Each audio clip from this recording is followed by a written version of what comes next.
আল্লাহ পাক বলেন, মানুষের মধ্যে এমন কিছু বান্দা আমার আছে, যখনই মুনাজাত ধরে আল্লাহর দরবারে বলে, আল্লাহ তুমি আমার দুনিয়া দাও, দুনিয়া দাও, দুনিয়া দাও, আমার আখিরাত কোনো দরকার নাই। আল্লাহ কয়, তুই দুনিয়া চাইলে দুনিয়া পাইলে পাইতে পারো, আবার আমি আল্লাহ না দিলে পাইবি না। তবে শুনে নেও, দুনিয়া যদি পাও তো পাইলা, আবার না পাইলে তো না পাইলা। তবে শুধু দুনিয়া চাওয়ার কারণে ওমা লাহু ফিল আখিরাতি মিন খালাক, আখিরাতে তোমার জন্য বিন্দু মাত্র পরিমাণ কোনো অংশ নাই। আগে তুমি আল্লাহরে পাবা না, না পাবে তুমি জান্নাত। আল্লাহ বলেন, আবার এদের মাঝে এমন কিছু বান্দা আমার আছে, মুনাজাত করে আল্লাহর দরবারে বলে, আল্লাহ রব্বানা আতিনা ফিদ দুনিয়া হাসানা, ও আল্লাহ তুমি আমার দুনিয়াতে কল্যাণ দাও, ওয়া ফিল আখিরাতি হাসানা, আবার আখিরাতে আমারে কল্যাণ দাও, ওয়া কিনা আযাবান নার, আবার জাহান্নামের আযাব থেকে তুমি আমারে বাঁচাও। রবের দরবারে বলে, আল্লাহ কয়, যে দুনিয়া চাইলো পাইলে পাইতে পারে, আবার না দিলে পাবে না। তবে আখিরাতের জন্য বান্দার কোনো অংশ নাই। কিন্তু যেই বান্দা রবের দরবারে চাইলো, আল্লাহ তুমি আমারে দুনিয়াও দাও, আখিরাতও আমারে দাও, জাহান্নামের আযাব থেকে তুমি আমারে বাঁচাও। আল্লাহ কয়, তোরে দুনিয়াও দিব আমি আল্লাহ, আবার আখিরাতও দিব আমি আল্লাহ, আবার জাহান্নামের আযাব থেকে বাঁচাইয়া দিব আমি আল্লাহ।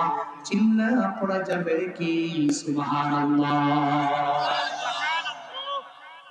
আল্লাহ কয়, তুই তো জানাক, তুই তো আমার দরবারে দুনিয়া চাইছো, আবার আমি রবের দরবারে আখিরাত চাইছো, আবার আমি রবের দরবারে জাহান্নামের আযাব থেকেও তো তুমি পানা চাইলা। তাহলে তোরে আমি আল্লাহ দুনিয়াও দিব, আখিরাতও দিব, জাহান্নামের আযাব থেকেও বাঁচায়া দিব। এজন্য যারা ধনী আর চালাক, ধন দৌলত পাইয়া জীবনে কোনোদিন আমার আল্লাহরে ভুলে যায় না, সন্তান পেয়ে আল্লাহরে ভুলে না, আল্লাহ যত দামি বানায় কিন্তু আমার মাওলারে ভুলে যায় না। এই ফেঞ্চুগঞ্জের মুসলমান আমায় বলেন না, রিজিক দেওয়ার মালিক কে? আবার কেড়ে নিয়ে যেতে পারেন কে? আল্লাহ দেন, আবার তো নিয়ে যেতে পারেন। তো চালাক যে, সে পেয়ে জীবনও কোনোদিন আল্লাহরে ভুলে না। ইয়া আইয়ুহাল্লাযীনা আমানু লা তুলহিকুম আমওয়ালুকুম ওয়ালা আওলাদুকুম আন যিকরিল্লাহ। আল্লাহ কয়, ইমানদার শোনো, সম্পদ আমি আল্লাহ দিলাম, সন্তান আমি আল্লাহ দিলাম। আল্লাহর দেওয়া সম্পদ আর সন্তান পাওয়ার পরে আল্লাহর জিকির থেকে তুমি দূরে সরে যাও না। মনে রেখো, মাল আজ আছে কাল নাই, সন্তান আজ আছে কাল নাই। আমার পরিচিত একজন ব্যক্তি ছিল, আপনার নাম বললে চিনবেন, বাংলাদেশের একজন ফেমাস ব্যক্তি। 3 জন সন্তান আল্লাহ পাক দিলেন, 3 জন সন্তানই আল্লাহ পাক 2 মাসের ব্যবধানে নিয়ে গেছে। 2 মাসের ব্যবধানে নাই, 3 জনের একজনও নাই, সব চলে গেছে। বাবা মা পরিবার পরিজন সব পাগলের মতো হয়ে গেল। দেওয়ার পরেও তো দিন ইলিম আছে, মনে মনে চিন্তা করে সন্তান দেওয়ার মালিক আমার আল্লাহ, আবার কেড়ে নিয়েছেন আমার আল্লাহ। আল্লাহ চাইলে আবার দিবে, আল্লাহ চাইলে আবার দিয়াও নিতে পারে, আমার কোনো ক্ষমতা নাই। এই জন্য সন্তান পাইয়া কোনো মুমিন বড়াই করতে পারে না, মাল পায়া বড়াই করতে পারে না। আল্লাহ কয়, দুনিয়া এবং আখিরাত এই দুইটাই হলো বান্দা তোমার মাকসাদ, তোমার উদ্দেশ্য জমিনের মধ্যে। তবে শুনে নাও, তুমি যদি একটা কাজ করতে পারো তাহলে দুনিয়াও পাবা, আখিরাতও পাবা। আল্লাহ সূরা নূহের 18 আয়াতের মধ্যে আল্লাহ এটাই জানায় দেয়, দুনিয়াও পাবি, আখিরাতও পাবি রে বান্দা, যদি একটা শর্ত মানতে পারো। আল্লাহ কয়, ইস্তাগফিরু রাব্বাকুম তোমাদের রবের নিকট খালি গুনাহের দিকে চিন্তা করে রবের দরবারে শুধু পানা চাও। আল্লাহর দরবারে বলো, আল্লাহ তুমি আমার গুনাহ মাফ করে দাও। আল্লাহর দরবারে যদি ইস্তিগফারের মাত্রা বাড়িয়ে দিতে পারো, আল্লাহ কয়, আল্লাহর ওয়াদা, আল্লাহ পাক দুনিয়াতেও দিবে, আল্লাহ আখিরাতেও দিবে, চিন্তা করা যাবে কি? সুবহানাল্লাহ। আল্লাহ কয় ইস্তিগফারের মাত্রা বাড়াইয়া দাও, পাবে তুমি দুনিয়া, পাবে তুমি আখিরাত। ইস্তিগফার কি? জিন্দেগি গুনার জন্য রবের দরবারে বলা, আল্লাহ আমার মাফ করে দাও। এই ময়দানে এমন কেউ নাই দাঁড়ায় বলতে পারবে, হুজুর আমার জিন্দেগিতে কোনো গুনাহ নেই। আছেন? হাতের দিকে তাকাইলে গুনাহ, চোখে গুনাহ, কানে গুনাহ, পায়ে গুনাহ, বডিতে গুনাহ, জিহ্বার গুনাহ, লজ্জাস্থানের গুনাহ, সারা বডিতে গুনাহ, গুনাহ, গুনাহ, গুনাহ। কেউ জানে না, জানে কে? জোরে বলেন, কে জানে? পৃথিবী জানে না, মানুষ জানে না, কেউ জানে না, কিন্তু কে জানে? গুনাহ। যেই বান্দা বিনয় নিয়ে চলো, এই বান্দারে আমার আল্লাহ মাফ করে দেয়। ফায়াগফিরু লিমান ইয়াশা ওয়া ইউআযযিবু মান ইয়াশা। আল্লাহর পরিচয়। আল্লাহ কয়, আমি রব, তোর এমন মালিক, আমি আল্লাহ যারে চাই তারে মাফ করে দিই। আমি আল্লাহ যারে চাই না, জীবনও কোনোদিন আমি আল্লাহ তারে মাফ করব না, আযাবে গ্রেফতার করব। কারণ সর্বময় ক্ষমতার মালিক আমি আল্লাহ। ইন্নাল্লাহা আলা কুল্লি শাইইন কাদির, সব বিষয়ের উপরে ক্ষমতা কার। আল্লাহ কয় চাইলে মাফ করে দিব, তবে যেই বান্দা বিনয় নিয়ে চলে তারে মাফ করব। যে গাদ্দারি করে, গোলামি করে, আমি আল্লাহ তারে মাফ করি না। ফেরাউন তো মরার আগে নীল নদের মধ্যে ডুবে ডুবে সুবে সুবে যখন আমার আল্লাহ মারলেন, ঢেউয়ের মধ্যে পইরা ওই সময় আল্লাহরে বলে, আই মুসার রব, আমারে মাফ করে দাও। আল্লাহ কয়, তুই গাদ্দার, টাইম ওভার হয়ে গেছে, এখন আর মাফ করতে পারি না। কারণ মুসা নবীর সাথে অন্যায় করলো, এমন কৃতজ্ঞ হয়ে গেল যখন মাটির নিচে ডাবে গলা পর্যন্ত ডেবে গেল। এই মুসা, আমারে ক্ষমা করে দাও। না হবে না, টাইম তো আবার হয়ে গেল, এখন আর সময় নেই। যারা বিনয়ী আল্লাহ যারা মাফ করে দেয়, যারা গাদ্দার আমার আল্লাহ মাফ করে। ফেরাউন কারুনরা ছিল গাদ্দার। এমন এক সময় রবের দরবারে ফিরে আসা ট্রাই করলো, উপায় নাই। ওই সময়ের কোনো সাবিল খোলা নাই, কোনো পথ নাই। ওই সময় জান্নাতের আর কোনো পথে যাওয়ার কোনো সুযোগ নেই রে বাপ। কারণ কেমন ছিল? সম্পদের মালিক আল্লাহ বলে গেল, মুসা বলে গেল, অথচ সম্পদের মালিক বানানোর লোকে মুসা নবী আল্লাহর দরবারে বলল, আল্লাহ তুমি কারুনের সম্পদের মালিক বানায় দাও। কারণ বড় গরিব ছিল, মুসা নবীর দরবারে গেল, বলল, তুমি রবের দরবারে দোয়া করলে আল্লাহ কবুল করে নিবে। কারণ নবীরা আল্লাহর দরবারে দোয়া করলে আমার আল্লাহ ফিরাইয়া দেয় না। সিনাই পর্বতে দাঁড়াইয়া মুসা নবী আল্লাহর সঙ্গে কথা বলে, কম বলে না, বরং বেশি বলে। এত বেশি বলে, কাল্লামাল্লাহু মুসা তাকলিমা, আল্লাহ পাক ওনার লকবই দিয়ে দিল কালিমুল্লাহ। এই মুসা হলো আমি আল্লাহর সঙ্গে কথা বলতে বলতে কালিম হয়ে গেছে। সেই মুসা নবীর দরবারে আবদার জানাইল, তুমি রবের দরবারে আবদার জানাও, আল্লাহ পাক যাতে করে আমারে ধনী বানায় দেয়। মুসা নবী কয়, কারণ রে, তুমি যদি ধনী হয়ে যাও তাহলে কি ফায়দা আমার? ফায়দা হইল তোমারে ধনী বানাবো। তোমার যে কওমের লোকের আছে, বনি ইসরাইলের সমস্ত লোকদের আমি ধনী বানায় দিব। তোমারে ভোট দিলে আমার কি ফায়দা? আমারে ভোট দিলে তোমার রাস্তাঘাট ভালো বানায় দিব। তোমারে ভোট দিলে কি ফায়দা? তোমারে আমি ধনী বানায় দিব, আমি টাকা পয়সার মালিক বানায় দিব, তোমারে বড় দামি বানায় দিব। বাংলাদেশের এমন কিছু কিছু এলাকা আছে যে এলাকার মধ্যে এমন লিডারও আছে, এমন নেতাও আছে, দেখবেন নির্বাচনের আগে মুসাফা করলে মনে হয় কুল বালিশের সঙ্গে মুসাফা করলাম, আর নির্বাচিত হওয়ার পরে জনগণের কথা চিন্তাও নেই, রাস্তাঘাটের ব্যাপারেও কোনো চিন্তা নাই। যেই হাত দিয়া নির্বাচিত করলো ওই ব্যক্তিটা, ওই ব্যক্তির পিঠের মধ্যে হাত দিয়া থাপ্পড় মারে, এমন অকৃতজ্ঞ লিডার আছে না? না, যুগে যুগে এমন ছিল।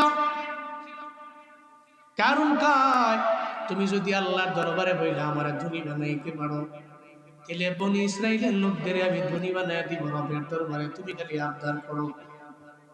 আল্লাহর দরবারে মুসা নবী বলে, আল্লাহ তুমি কারুনরে ধনী বানায় দাও। কারুন ধনী হয়ে গেছে, সম্পদের মালিক হয়ে গেছে। হঠাৎ করে একদিন মুসা নবীর সামনে এসে মুসা নবীরে কয়, মুসা রে আমি তো ধনী হয়ে গেলাম। মুসা নবী কয়, কার দোয়ার বদৌলতে? কারণ কয়, কারণ দোয়ার বদৌলতে না, আমি এমনি তো সম্পদের মালিক হয়ে গেলাম। এই যে মাহফিলে আসতে পারা, বসতে পারা, এই সমস্ত কিছুর তৌফিক দাতা কে? এখানে রবের পক্ষ থেকে একটা মেহেরবানি, কৃপা, দয়া, করুণা, এটা আল্লাহর পক্ষ থেকে বান্দা বরাবর আশা লাগে। সবার দ্বারা নেকের কাজে উপস্থিত হওয়া পসিবল হয় না, সবার টাকা মসজিদে লাগে না, সবার সন্তান মাদ্রাসায় পড়ে ভালো আলেম বানাইতে পারে না, প্রত্যেকটা সন্তানই মানুষের মতো মানুষ হয় না, সবার দ্বারাই ভালো কাজ হয় না।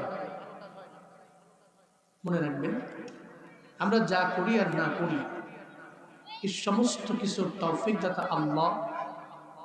আল্লাহ তৌফিক দিলে আমরা পারি, আল্লাহ তৌফিক না দিলে আমরা পারি।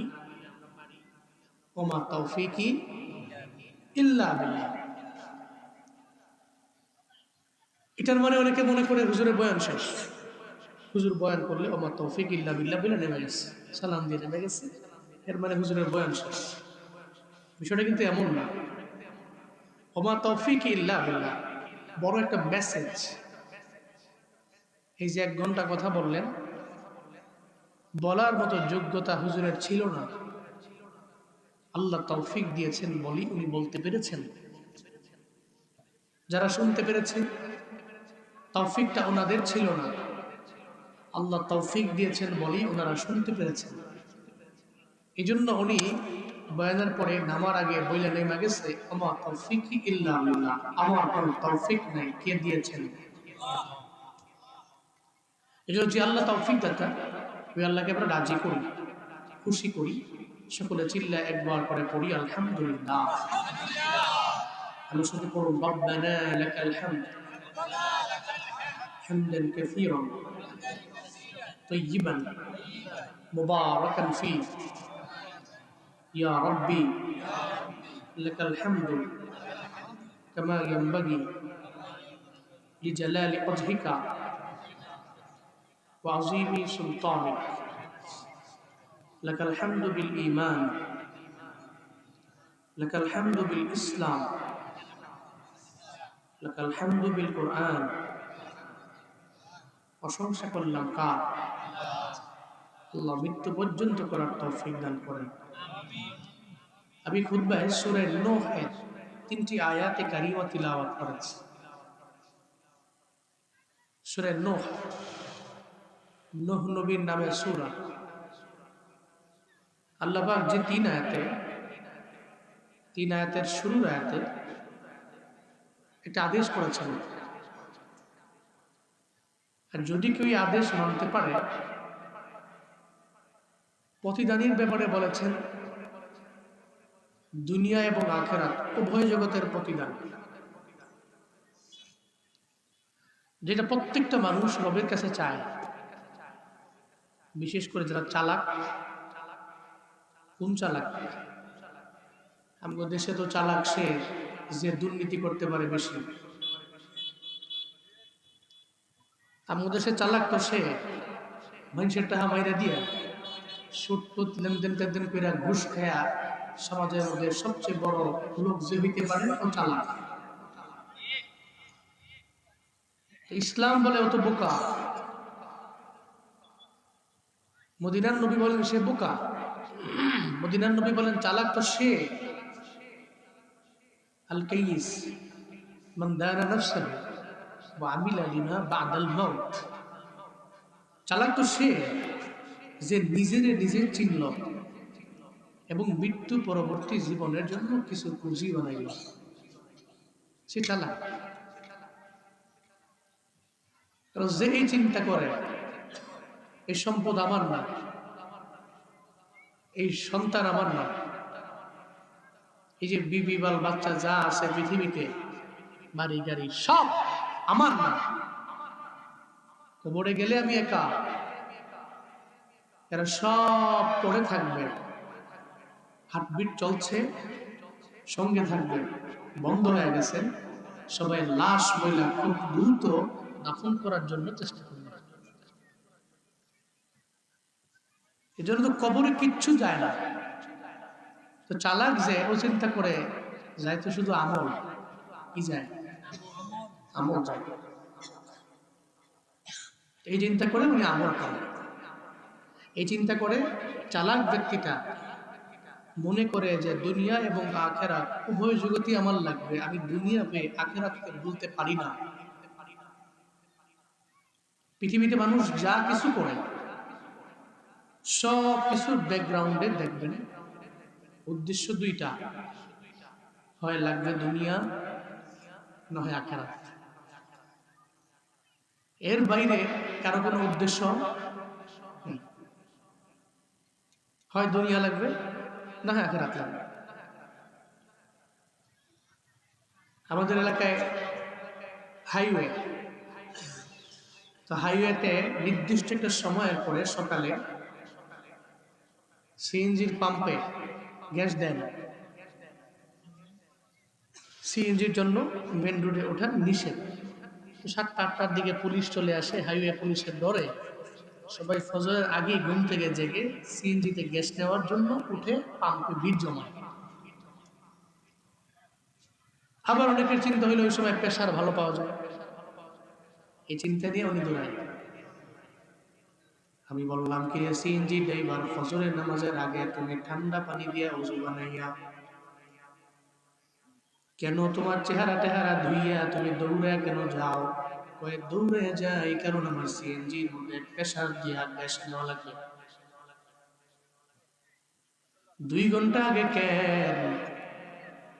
2 ঘন্টা আগে এই কারণে, কারণ হলো ওই সময় প্রেসার ভালো পাওয়া যায়। কয়ে এই ঠান্ডার দিনে আরামের বিছানা চাইলা কি উঠতে মন চায়? কয়ে মন চায়।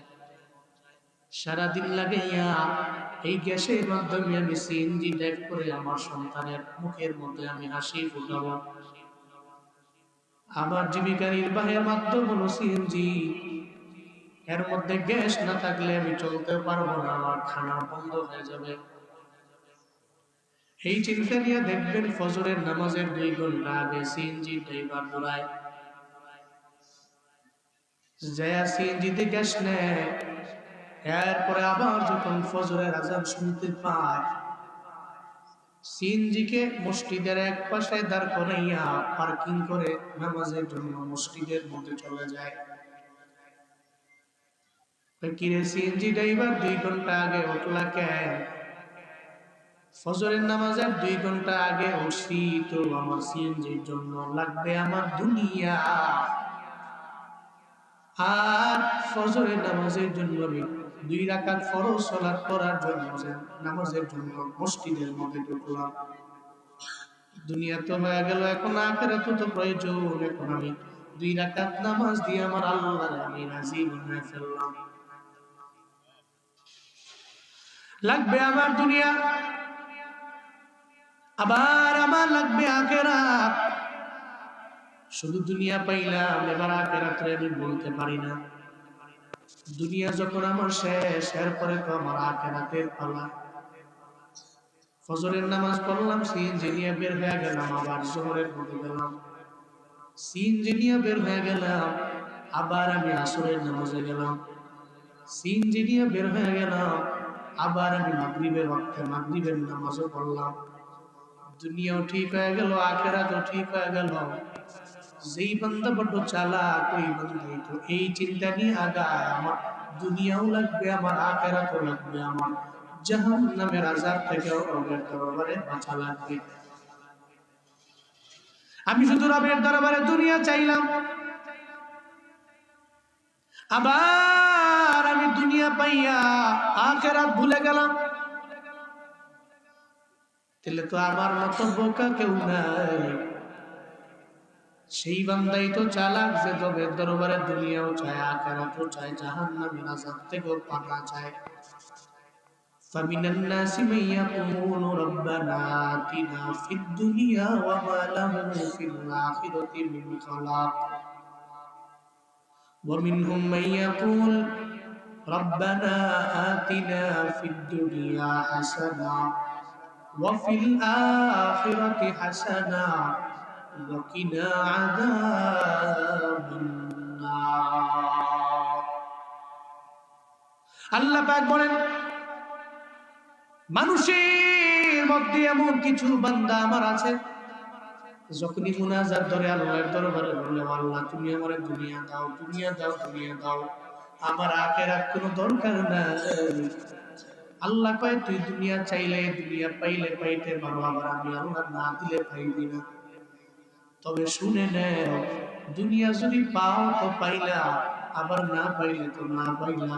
তবে শুধু দুনিয়া চাওয়ার কারণে ওমা লাহু ফিল আখিরাতি মিন খালাক, আখিরাতে তোমার জন্য বিন্দু মাত্র পরিমাণ কোনো অংশ নাই।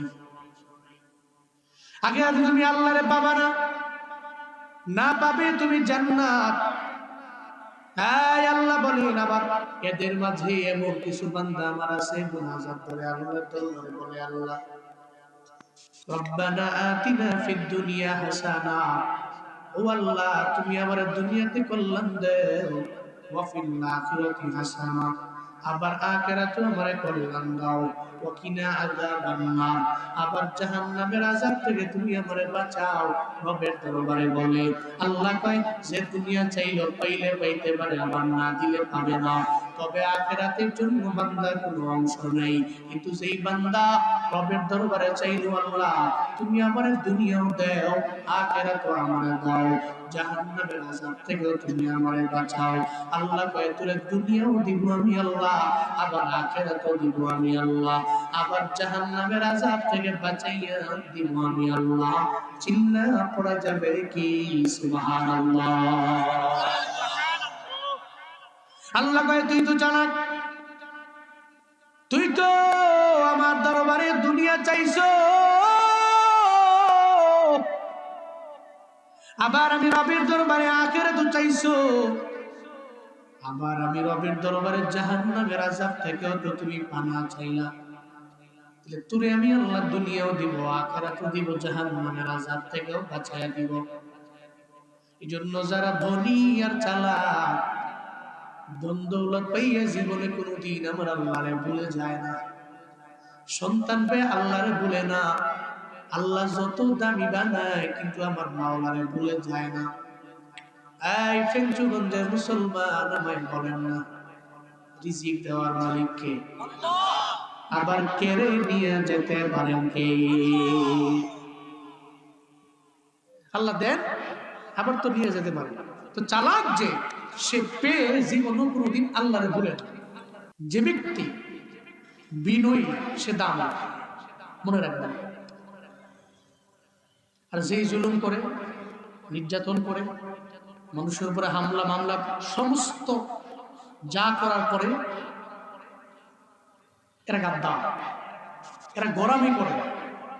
আর দিন শেষে যারা গোলামি করে এরা সফল না, দিন শেষে যারা বিনয় নিয়ে চলে এরাই সফল হয়ে যায়।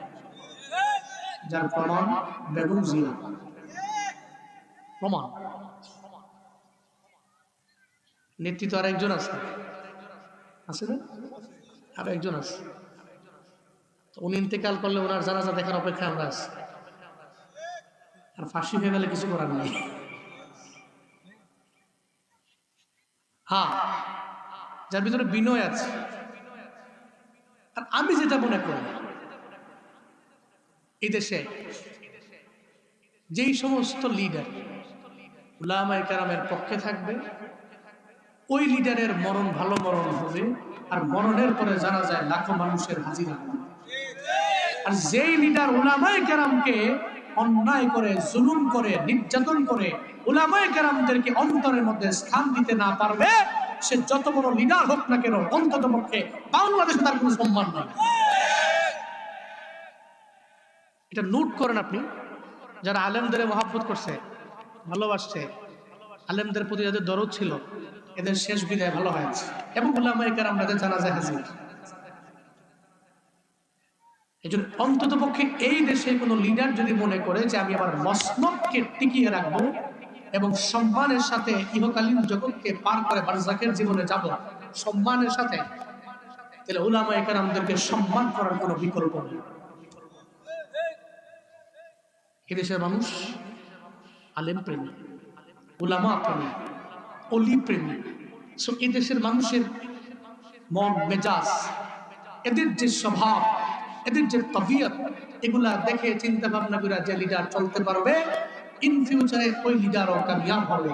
কিন্তু হুজুরদের উপরে জুলুম করিয়া, হুজুরদের ধমক দিয়া জীবনও কোনোদিন এদেশে এই চেয়ারের মধ্যে একেবারে সর্বোচ্চ অল্প সময় থাকতে পারবে, বেশি সময় টিকে থাকা ইম্পসিবল হয়ে পড়বে।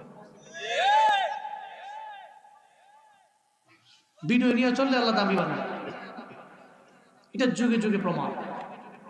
গাদ্দারি করবেন, আল্লাহ বলবে তোরে দুনিয়াতেও লাঞ্ছিত করব, আখিরাতে আমি আল্লাহ তো আছি। হঠাৎ করে কয়েকদিন পরে মুসা নবীর কয় হুয়ারি, মুসা নবী কয় সিন্নি খাইলা কার দ্বারা, মোল্লাই ছিল না আমার গো, তুমি কে? তো ডে বাই ডে মুসা নবীকে সে তার দুশ্মন মনে করতে লাগলো। একটা পর্যায়ে মুসা নবীকে অসম্মান করার লক্ষ্যে একটা খারাপ মহিলার কাছে গেল। খারাপ মহিলার কাছে গিয়া খারাপ মহিলাটারে ভাড়া করছে।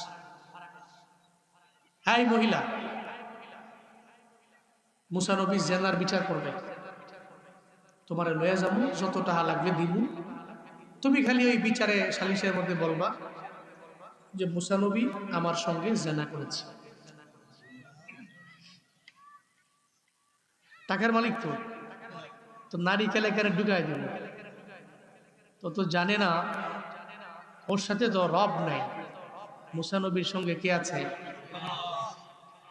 জালেম তো জানে না ওর সাথে আল্লাহ নাই, কিন্তু মজলুমের সাথে কে আছে? এটা অত্যাচারী জানে না, এটা অকৃতজ্ঞ, বুঝতেও পারে না, জানেও না। কারণ যায় মহিলাকে ভাড়া করছে, তোমার যত টাকা লাগবে আমি দিচ্ছি, তুমি খালি কইবা যে মুসা আমার সঙ্গে জেনা করছে, খালি একটু তুমি বলবা। তো মুসা নবী বসে রইলেন, কারণ গেছে গিয়া কয়, এই মুসা এখানে বসে আছো কি কারণে? একটু পরে একটা জেনার বিচার হয়। কারণ কয়, জেনার বিচার করবা, যদি তুমি জেনা করো তাহলে তোমার বেলায় কি বিচার হবে? নাউজুবিল্লাহ বলবেন না? মুসা নবীর সঙ্গে সঙ্গে নাউজুবিল্লাহ, ওই আমি আমার জিন্দেগিতে জীবনও কোনোদিন কোনো জেনার কাজের মধ্যে যাই নাই, বিবিচার আমি করতে পারি না, কেন তুমি আমার ব্যাপারে এমন তুহমত, কেন এত অপবাদ তুমি আমার ব্যাপারে দেওয়ার জন্য আমাকে বললা? অপবাদ দেই না, তুমি আমায় বলো অন্যের বেলায় যেই বিচার করো তোমার বেলায় সেই বিচার হবে কিনা, শুধু এতটুকু আমারে জানিয়ে দাও। মুসা নবী কয়, কারণ রে তুমি আমাদের চিনো নাই, আমরা প্রজার বেলায় যেই বিচার করি আমাদের বেলায় আমরা সেই বিচার করি। وَإِذَا حَكَمْتُمْ بَيْنَ النَّاسِ أَن تَحْكُمُوا بِالْعَدْلِ। আল্লাহর ঘোষণা, মানুষের সাথে যখন তোমরা বিচার কার্য ফয়সালা করবা, আদালত কায়েম করে নাও, ইনসাফ কায়েম করে নাও, আদালত করো, ইনসাফ কায়েম করে নাও। আল্লাহর ঘোষণা, অন্যের বেলায় যে বিচার হবে, আমি মুসার বেলাও সেই বিচার হবে। অন্যের বেলায় যা, আমার বেলায় তা। মনে রাখবেন, যারা আদেল বিচারক, যারা ইনসাফ কায়েম করবার চায় সমাজের মধ্যে, এরা অন্যের বেলায় যে বিচার করে, নিজের বেলাও সেই বিচার করে। কিন্তু আমরা সমাজের মাধ্যমে কেমন জানি হয়ে গেল, ধনীর পোলার বেলায় বিচার করে না। ধনীর পোলা অন্যায় করলে এক আনাও বিচার তার বেলায় নাই, আর সিম্ম অপরাধ গরিবের বেলায় করলে ওই ষোলো বিচার করার জন্য তারা সালিশের মধ্যে আনাও, তারে অসম্মান করো। কারণ সমাজের মধ্যেও তো নিম্ন শ্রেণীর মানুষ, ওরে জীবনেও কোনোদিন কোনো সম্মান দেওয়া যাবে না। একটা ধনীর বেলায় বিচার করে না, গরিবের পোলার বেলায় 16 আনা বিচার করে, এমন মাতবর সমাজে আছে না? না, এই মাতবরেরা, আপনি তো বড় ইমাম। আমি ইমাম কেমনে? কোনোদিন তো আমি নামাজ পড়াই নাই। কয় না, আপনি ওই ইমাম না, আপনি আপনার মহল্লার বড় ইমাম। মাতবর হয়ে গেছেন, আপনার দ্বারা বিচার হয়, আপনি না আসলে বিচার হয় না। সমাজে আপনার সম্মান বেশি, মহল্লায় আপনার সম্মান বেশি, এই কারণে আপনার নামের পাশে লাগায় মাতবর অমক। তাহলে আপনার দ্বারা বিচার কার্য ফায়সালা হয়। আপনি তো মানুষের দাঁড় করাইয়া বিচার করবেন। ধনীর পোলার বেলায় যা, গরিবের পোলার বেলায় তা, গরিবের পোলার বেলায় যা, ধনীর ছেলের বেলায় তা।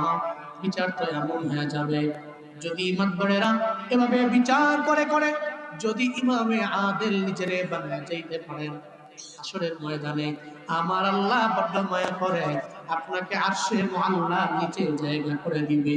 চিল্লা পড়বেন কি সুবহানাল্লাহ। এই জন্য ইমাম হব, হয়ে যাব ইমামে আদিল, নেতা হব, আদালতের লাইনে বড় লিডার, আদালতের লাইনে, ইনসাফের লাইনে আমি বড় নেতা হয়ে যাব। মুসা নবী কয়, কারণ রে, তুমি যে আমারে বললা, আই কারণ অন্যের বেলায় যে বিচার হবে, আমার বেলাও তাই হবে। কয় পাইলাম। তাহলে একটা সুযোগ পরিপূর্ণ মনে মনে কয় পেয়ে গেলাম। আজকে মুসারে মাটির নিচে অর্ধেক গাইরা কষ্ট রাখাতে দুনিয়া থেকে বিদায় করে দেওয়া হবে। এবার একটু পরে বিচার কার্য ফয়সালা করবে। ওই যে ভাড়া করা মহিলার সামনে এসে দাঁড়ায় গেছে, ওই যে মহিলা। কারণ গায়ে মহিলা, তুমি বলো, তোমার সঙ্গে কে জেনার কাজের মধ্যে লিপ্ত হয়ে গেছে? তুমি বলে দাও, তুমি বলে দাও। মহিলা তো বলবে মুসা নবীর বিরুদ্ধে তো বলার কথা, কারণ শিখায় তো এমনই দিয়ে আসছে। আল্লাহ তো চায় না আমার মুসা নবী চক্রান্তের ফাঁদে পড়া জীবনটা হারাক। কারণ যেখানে নবীজির কেউ নাই, ওখানে আছেন কে? জমিনের মধ্যে মুসলিমের কেউ নাই,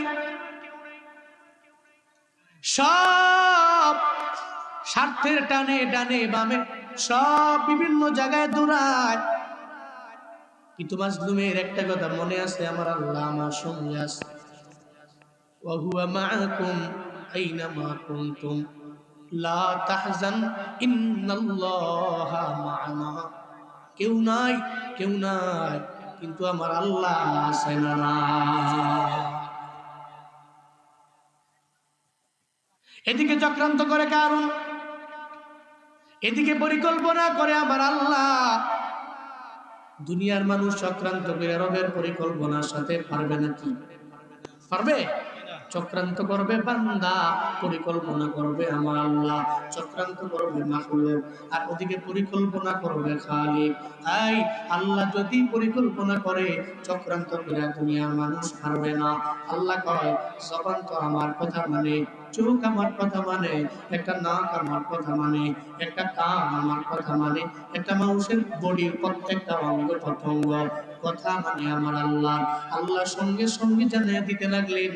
আল্লাহ বলতে লাগলেন, এই বেশ্যা নারীর মহিলার জবান তুমি এখনই তুমি উল্টা পরিবর্তন করে বিপরীত তুমি একটা জব ওই মঞ্চের মধ্যে দিয়ে দাও। এই মহিলার এক কারণ পায়, তুমি বলে দাও মুসা নবীর সঙ্গে তুমি কি করছো না করছো, তুমি বলে দাও। এটা বলার পরে মহিলা কয়, ও মুসা পয়গম্বর, আপনি তো আমার সঙ্গে জিনা করেন নাই, আপনি আমার সঙ্গে ব্যভিচার করেন নাই, আপনি আমার সঙ্গে কোনো অন্যায় খারাপ কাজের মধ্যে যান নাই, উল্টা তো আমাকে কারণ আমারে টাকা দিয়া ভাড়া করে আনছে। এটা বলার জন্য যে মুসা নবী আমার সাথে জিনার কাজের মধ্যে লিপ্ত হয়ে গেছে। এটা মুসা নবী যখন শুনছে রে, মুসা নবীর রাগ বাড়ছে না কমছে? জোরে কয় না বাড়ছে না কমছে? এমন রাগী নবী মুসা নবী, যেই রাগী নবী এতক্ষণ পর্যন্ত যে ধৈর্য ছিল এটাই তো বড়। কারণ সেই রাগী নবী আজরাইল পাঠাইছে মুসা নবীর দরবারে, মালাকুল মউত আসছে দরওয়াজার মধ্যে, কেন পারমিশন নেয় নাই, বিকে গেছে যে কয় আনা মালাকুল মউত উকিলা বিকুম, এক থাপ্পড় দিছে, এক চোখ বন্ধ হয়ে গেছে, কান চোখ দিয়ে গেছে আল্লাহর কাছে। আল্লাহ, নবী মুসা তো আমার সর মারছে, কেন মারছে জিজ্ঞেস না? আল্লাহ কি নবী মুসা মালাকুল মউত মেরে দিছেন, করছেন কি আপনি? কিন্তু কেন করছেন? অনুমতি কেন নেই? অনুমতি পারমিশন না নিলে এমন হইব। তা আল্লাহ কয় ঠিক আছে, মালাকুল মউত তুমি দরকার নাই, সমাধান আমি করবো। আচ্ছা, আরে মারছেন টারছেন যাই করছেন, এখন আমি আপনার হায়াত তাহলে ভাড়া এই দিই। তো মুসা নবীরে বললেন যে আপনার সামনে কি? গরু। তাহলে ওই গরুর চামড়ার উপরে আপনি আপনার হাতটাকে রাখেন। উনি গরুর চামড়ার উপরে হাত রাখলেন, ওনাকে আল্লাহ পাক বললেন এই আপনার হাতের নিচে গরুর যতগুলো পশম আছে, ওই পশম পরিমাণ হায়াত, প্রত্যেকটা পশমের বদৌলতে 1 বছর করে আমি আল্লাহ আপনার হায়াত যদি 2000 পশম হয় তাহলে 2000 বছর বৃদ্ধি করে দিব। তো মুসা নবী এরপরে কয়, আল্লাহ আমি পাইলাম 2000 বছর পাইলাম, 3000 বছর পাইলাম, এরপরে কি? সুম্মাল মাউত, এরপরেও মালাকুল মউত আপনার দরবারে আসবে, আপনার রূহকে বের করে নিয়ে যাবে। কয় দরকার নাই, 2000 বছর দরকার কি? থাক পেলে আবার ফাড়াই দেন, আর 70 দিতাম না। সুবহানাল্লাহ, জোরে পড়বেন না। রাগী ছিলেন মুসা নবী, বড্ড রাগী। ফেরাউনের বাবুর ছেলে এক থাপ্পড় মেরে একেবারে দুনিয়া থেকে বিদায়। রাগী মানুষ তো অগ্নিশর্ম হয়ে গেলেন। কারণ তুমি আমাকে মাটির নিচে অর্ধেক গেথে অস্ত্রাঘাতে দুনিয়া থেকে বিদায় করে দেওয়ার যে চক্রান্ত করেছ, তোমার তো সাহস কম না। তো মুসা নবী তো আল্লাহ এখন কি করতে পারি? আল্লাহ কয়, নবী মুসা সব দায়িত্ব আপনার হাতের মধ্যে দিয়া দিলাম, কি করবেন না করবেন সব আপনার উপর। মুসা নবী কয়, আল্লাহ দিলে পাওয়ার দেন। আল্লাহ কয়, নবী মুসা আপনারে আমি আল্লাহ এই জমিনের মাটির পাওয়ার আমি আল্লাহ আপনারে দিয়ে দিলাম, মাটির পাওয়ার দিয়ে দিলাম। মাটিরে যা বলবেন তাই মাটি আপনার কথা শুনবে। পাওয়ার আছে না? পাওয়ার আমি যেমন পাওয়ার দলিল আছে না? পাওয়ার দলিল যারা জমি কেনা বেচা করে এদের বড্ড জানা আছে পাওয়ার দলিল। পাওয়ার দিয়ে দিলাম, পাওয়ার দলিল দিয়া তুমি চাষবাস করে খাও। পাওয়ার দলিল আল্লাহ কয় জমিনের পাওয়ার আপনারা দিলেন, আপনি যা বলবেন জমিন তাই শুনবেন। আল্লাহ জমিনটা, মুসা নবী জমিনটা আদেশ করে, এই জমিন কারুনের হাঁটু পর্যন্ত মাটির নিচে নিয়ে যাও। হাঁটু পর্যন্ত যখন ডাবছে, হাঁটু পর্যন্ত ডাইবাও দেন, কি গোরামি করে। মুসা আমার লগে মজা করো? তুমি মনে করছো আমার হাঁটু পর্যন্ত ডাবাই আমার দমায় ফেলবা? না, আমি দমবার কারণ না, আমি দমতে পারি না, তুমি দমাইতে পারবা না। মুসা নবী কয়, হাঁটুর নিচে ডাইবা গিয়ে যদি চিন্তা করতা যে একটু নিজেরে বিনয়ী বানাই, একটু নিজেরে বিনয়ী বানাই, একটু গাদ্দারি কম করি, যদি এটা করতে পারতো তাহলে মুসা নবী তারে মাফ করে দিত। কিন্তু ওই জায়গায় গিয়ে গাদ্দারি করে, তুমি কি খামখেয়ালি মনে করছো? আমার মনে করছো ফেরাউন আমি আর চাইতো ডাক, তুমি মারতে পারবা না, দমাইতে পারবা না। মুসা নবী কয়, মাটি হাঁটু পর্যন্ত নিয়ে যাও। এদিকে সেও উড়াবে, সম্পদ উড়াবে, হাঁটু পর্যন্ত নিয়ে গেছে। হাঁটু পর্যন্ত যাওয়ার পরে মুখটা একটু মলিন হয়ে গেছে। মুসা, কি করতেছো, কি করতেছো কি তুমি? হাঁটু পর্যন্ত গিয়া মুখ টুক মলিন হয়ে গেছে না, হাঁটু পর্যন্ত রাখছে। এরপরে মুসা নবী কয়, এই না শুরু, এই মাটি তার মাজা পর্যন্ত ডাবাও, মাজা পর্যন্ত রাখছে। এই মাটি তার বুক বরাবর পর্যন্ত দাবায় দাও, নিয়ে গেছে। একেবারে লাস্টে গলা পর্যন্ত নেমে গেছে। দেখছো রবের খেলা, তুমি শুরুতে বিনয়ী হইলে আল্লাহ তোমার মাফ করে দিত, আমিও মাফ করে দিতাম। কিন্তু তুমি আমার যেই অ্যাঙ্গেলে মারার জন্য চেষ্টা করছো, সেই অ্যাঙ্গেলেই আল্লাহ পরিকল্পনা করে তোমাকে মারল। দেখো, তুমি আমাকে চেষ্টা করছিলা মাটির মাঝে অর্ধেক গাইরা 100 পাথর মাইরা কষ্টরাঘাতে হত্যা করার যে প্ল্যান করছিলা, আল্লাহ দেখো তুমি এবং তোমার সমস্ত সম্পদকে পরিকল্পনার মাধ্যমে পুরো দুলিশাত করছে। এই মাটি কারুন সমস্ত সম্পত্তি সহ এবং কারুনকে মাটির নিচে নিয়ে যাও। মুসা নবী আদেশ করতে দেরি সমস্ত সম্পত্তি আর কারুন সহ মাটির নিচে ডাবতেই লাগলো, ডাবতেই লাগলো। নবীজি বলেন, কিয়ামত পর্যন্ত এই কারুন আর কারুনের সমস্ত সম্পত্তি মাটির নিচে ডাবতেই থাকবে, যেতেই থাকবে, যেতেই থাকবে, যেতেই থাকবে। এর মানে যারা গাদ্দার হয় আল্লাহ এদের প্রতি বড্ড কঠোর, যারা বিনয়ী হয়, নরম হয়, এদের জন্য আমার আল্লাহ বড্ড মায়াবী, গফার, গফফার, রহমান, রহিম, দয়ালু। যে নিজের ছোট করে আল্লাহ তারা বড় বানায়। পৃথিবী জানে না, কেউ জানে না, কিন্তু কে জানে? আল্লাহ ইস্তাগফিরু রাব্বাকুম, বিনয় নিয়ে রবের দরবারে খালি চাও, আল্লাহ তুমি মাফ করে দাও।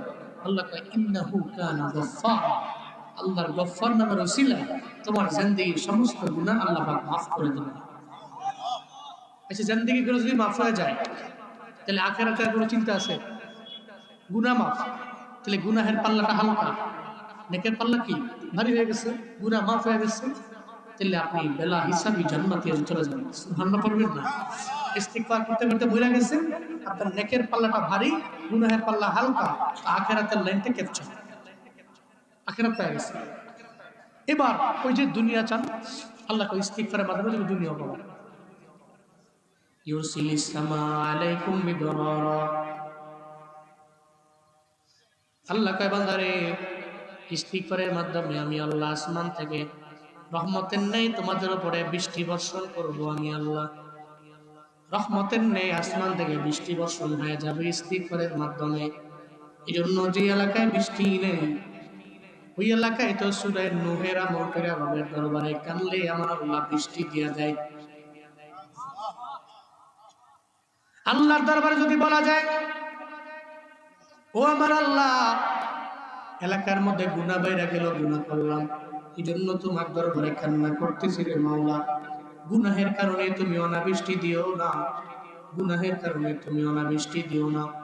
আল্লাহর দরবারে যদি বলা যায়, আল্লাহ কয় বান্দারে ইস্তিগফারের কারণে আসমান থেকে তোমাদের উপরে আমি আল্লাহ রহমতের নেই বৃষ্টি বর্ষণ করব। এটা দুনিয়াবি ফায়দা নাম্বার 1। ফায়দা নাম্বার 2 আল্লাহ জানায় দেয়, ওয়ায়ুমদিদকুম বিআমওয়াল, ইস্তিগফারের কারণে সেই সম্পদের জন্য তুমি দিনের দিন ভালো নাই, রাতের রাত ভালো নাই, এত শ্রম, এত পরিশ্রম, এত ঘাত, এত প্রতিঘাত, এত কিছু করলাম, ইস্তিগফারের কারণে আল্লাহ পাক রব্বুল আলামিন তোমাদের সম্পদ দিয়া সাহায্য করবে। আল্লাহ পাক মাল দিয়ে সাহায্য করবেন, তবে আমার আল্লাহ দিবেন এমন ভাবে, আমার আল্লাহ দেওয়ার মতো দিবে। আমার আল্লাহ যখন দেয় তখন বান্দারে দেওয়ার ক্ষেত্রে আমার আল্লাহ অল্প অল্প দেয় এমন না, আল্লাহ নির্দিষ্ট কোনো এমন দেয় এমন না। আপনি একটা গার্মেন্টসে চাকরি করার জন্য গেলেন, ওই গার্মেন্টসের মালিক আপনি শ্রমিক লেবারের ব্যাপারে নির্দিষ্ট একটা অ্যামাউন্ট ধরে দিল, কয়েক মাস যদি আমার গার্মেন্টসে তুমি জব করো তাহলে বেতন পাবা 10,000 অথবা 12,000 অথবা 15,000, আর 1 টাকা বেশিও হবে না কম হবে না, বেশি তো দিলেও পাবা না, হয়তো মাঝে মাঝে 1,000 কম হতে পারে। যতই কাজ করো যতই বাড়াও ততই তো তোমার বেতন বাড়বে এমন না। হ্যাঁ, ডে বাই ডে 2-3 বছর 1 বছর বেড়ে গেলে বাড়তে পারে, তবুও নির্দিষ্ট একটা অ্যামাউন্ট আমি তোমারে দিয়ে দিব। আল্লাহ পাক বলেন, ও গোলাম আমি আল্লাহ তোর এমন মালিক, আমি আল্লাহ যখন দেই তখন আমি আল্লাহ হিসাব করি না, আমি আল্লাহ তখন চিন্তাও করি না এত দিব না এত দিব না এত দিব। ওয়ারযুকুহু মিন হাইসু লা ইয়াহতাসিব, আল্লাহ যখন দেয় হিসাব ছাড়া দেয়। আল্লাহ বান্দারে দেওয়ার ক্ষেত্রে হিসাব নাই। আল্লাহ কয় ইস্তিগফারের মাত্রা যদি তুমি বাড়াও তাহলে আমি আল্লাহ তোমারে মাল দিয়া সম্পদ দিয়ে সাহায্য করব, এমন ভাবে দিব যেটার হিসাব কইরা তুমি শেষ করতে পারবা না।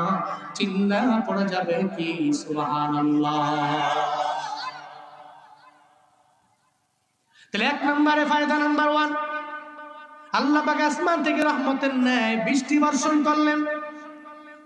2 নম্বর দুনিয়াবি ফায়দা, আল্লাহ পাক আমারে দুনিয়াতে সম্পদের মালিক বানাইলেন। দুনিয়াতে 3 নম্বর ফায়দা হলো, অনেকে এমন আছে 5 বছর 10 বছর 15 বছর হয়ে গেল ছেলে নাই মেয়ে নাই সন্তান নাই।